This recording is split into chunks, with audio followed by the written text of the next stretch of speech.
Okay, let's do a little exercise about freedom of speech, specifically freedom of speech in school. What would happen if one of you stood on your desk and started giving an impassioned speech about, let's say, why a hot dog is a sandwich, right in the middle of this film?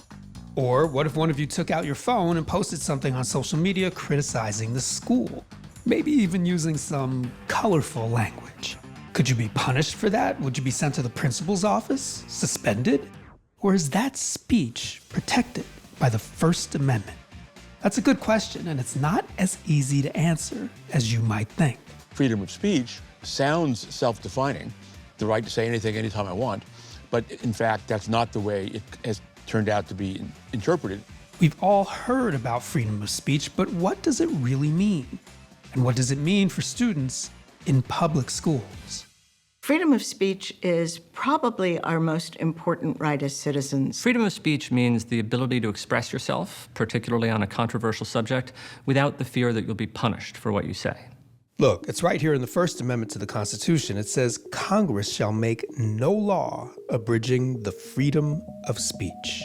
The amendment protects your freedom of expression from government intrusion.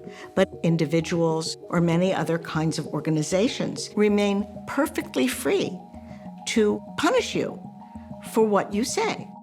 So your parents telling you to zip it, or even Instagram taking down one of your photos, none of that counts.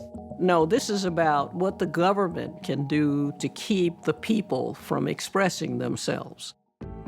So, how does this apply to schools? Although you may not realize it, public schools are technically part of the government. They're funded by taxpayers and run by state and local school boards. So the First Amendment should apply, right? Well, for a long time in our history, it was assumed that public schools, that is, the government, could decide what students were and were not allowed to say. And if students tried to say things the school didn't approve of, they were punished. The assumption was that the students are there to learn, not there to speak. That was the basic assumption. Until the Supreme Court weighed in.